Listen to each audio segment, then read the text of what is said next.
नमस्कार, मी प्रमिला झांबरे। तर आज बघा मी नारळ वड्या बनवल्या त्या कशा पद्धतीने बनवल्या त्या। तर आषाढ महिना चालू आहे, नारळ भरपूर आता देवाला फोडले गेलेले, ती नारळ वाटळ होते, त्याच्याऐवजी ऊन पण नाही वाळाला, त्याच्याऐवजी मी आज नारळ वडी बनवले कशा पद्धतीने आणि एकदम मौसूत एकदम छान अशी म्हाताऱ्या माणसाला पण खायला यावी अशी मी नारळ वडी बनवलेली। तर बघा तुम्ही हे अशा पद्धतीने बनवून बघा। तर ही ओला नारळ आहे, मी मोठ्या किसणीने किसून घेतलेला आहे। तर एक वाटी ओला नारळ घेतलेला आहे मी। तर त्याच्या निम्मा प्रमाण अर्धी वाटी साखर घेतलेली आहे।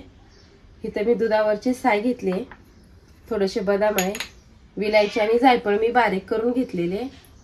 तर एवढ्या वाटीसाठी एक वाटी नारळासाठी अर्धी वाटी साखर प्रमाण योग्य होते। तुम्हाला जर आणखी गोड खायचं असेल तर आणखी गोड साखर टाका, किंवा शुगरही जर कुणाला असेल तर ह्याच्यापेक्षा थोडीशी कमी साखर टाकली तरी चालते। तर आता ही जास्त मी मोठ्या किसणीने किसलेल्यामुळे मी काय करते, थोडंसं याला मिक्सरला फिरवून घेते।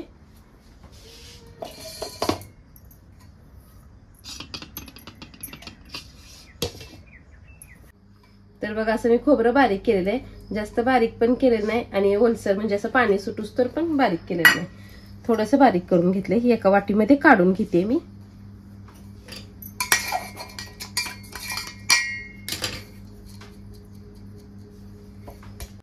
तर ह्या वाटीमध्ये मी खोबरं काढून घेतलेलं आहे। आता ही अर्धी वाटी साखर घेतली, गॅस चालू आहे, गॅसवर कढई ठेवलेली आहे, मी साखर टाकून घेतली। साखर आपण किती टाकतो त्याच्या अंदाजाने त्याच्या निम्म प्रमाण पाण्याचं वापरायचं, आपल्याला जास्त पाणी वापरायचं नाही। तर छान अशी साखर विरघळून द्यायची आपल्याला, चांगला पाक होऊ द्यायचा ह्याला। ही विलायची जायफळ घेतली, ती पण मी ह्यात टाकून घेतली। आता एक 5 मिनिट आपल्याला पाक यायला लागतंय, 5 मिनिट छान असे मिक्स करून घ्यायचं आहे। तर बघा पाक आपला तयार व्हायला लागलेला, आता छान असं फेस आलाय। ज्यावेळेस असं कडेला साखर अशी चिटकायला लागल त्यावेळेस आपण गॅस बंद करायचा आहे। आणि जर चांगला पाक आला तर वडी आपली चांगली तयार होते, नाहीतर पूर्ण नारळ सुट्टाच होतंय बघा।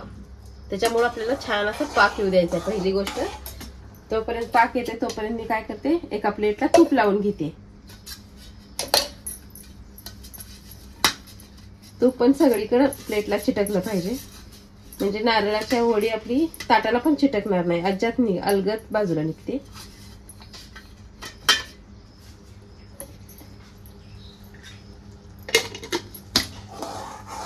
आणखी 1-2 मिनिट आपल्याला असं हलवत राहायचं, म्हणजे पाक आपलं छान येते, तयार होते।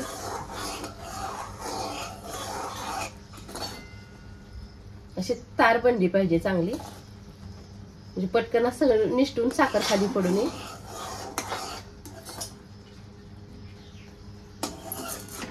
तर थोडंसं वर टाकण्यासाठी मी बदाम कट करते।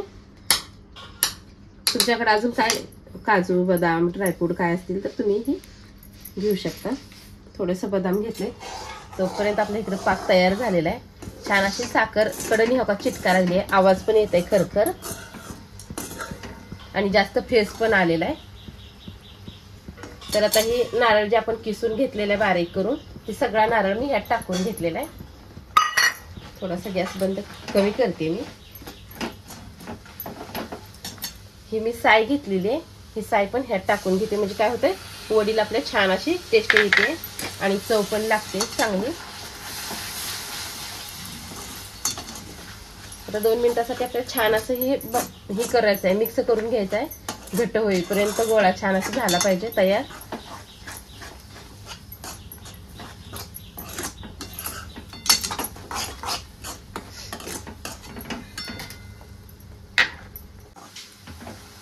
आता ही पाक आणि नारळ आपण टाकलेला आहे ते आटवून घ्यायचं आपल्याला, असं वल्ला नाही ठेवायचं। 1-2 मिनिटासाठी छान असं आटवून घेते मी ह्याला।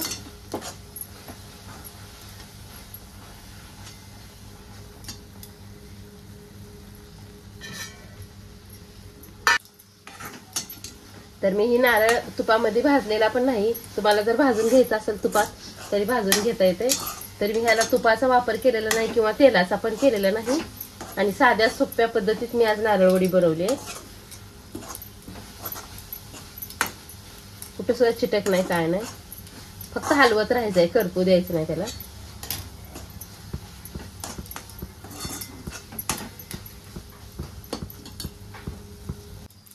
तर बघा आता कसं आपण ही करताना तेल सुटतंय तसं आता ही गोळा चिटकायला लागलेला आणि खाली पण चिटकायला लागले, त्याच्यामुळे हलवत राहायचं आहे.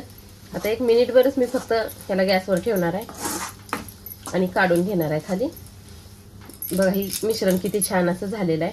खालनं बघा लगे कलर ह्याचा वेगळा व्हायला लागलेला आहे. त्याच्यामुळे आता ह्याला मी गॅस बंद करून एका ताटामध्ये काढून घेते. ह्याचा गोळा तयार झालेला आहे आता.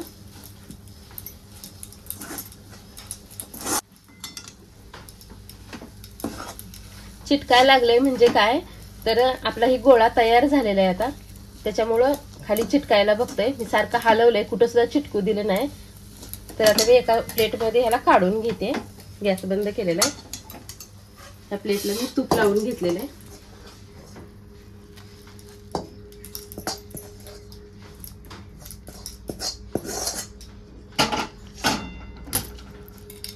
तर ह्या प्लेटमध्ये मी काढून घेतलेलं सगळं मिश्रण नारळाचं. छान असं याला थापटून घेते मी. तर आता एकदम गरम गरम आहे, त्याच्यामुळे 5 मिनिट आपल्याला असंच ठेवून द्यायचं आहे. थोडंसं गार झालं की आपण वडी कट करूया. तर ही काजूचे काप आहेत, ती पण मी ह्याच्यावर टाकून घेते. बदामचे काप आहेत, मी काजू म्हणले.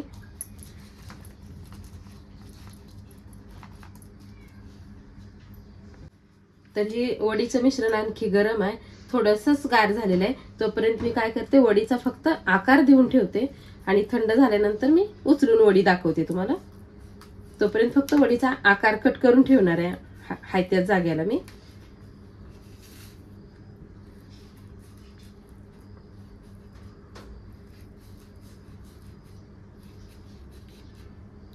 जास्त थंड होऊस तर पण बसायचं नाही, थोडंसं गरम आहे तोपर्यंतच आकार द्यायचा आहे. थंड झालं तर मग कट करता येणार नाही, म्हणून मी अगोदर थोडं गरम आहे तोपर्यंत कट करून ठेवलेलं आहे. तर बघा आता मी एक एक वड्या तुम्हाला उचलून दाखवते. थोडंसं मिश्रण अजून गरमच आहे.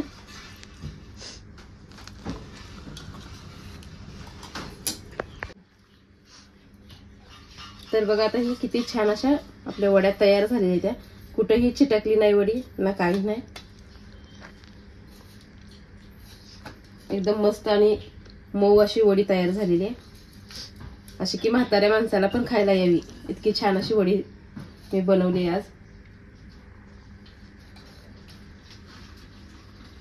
तर एकदम मऊ अशी छान झालेली वडी आणि पाक पण आपण चांगला घेतलेला आहे, त्याच्यामुळे हे आरामशीर कितीही दिवस वडी ठेवली तुम्ही फ्रीज मध्ये तरी राहते. आणि फ्रीज नसेल तरी वरी सुद्धा वडी राहते, त्याला काय होत नाही. अशा पद्धतीने तुम्ही ही नारळ वडी बनवून बघा.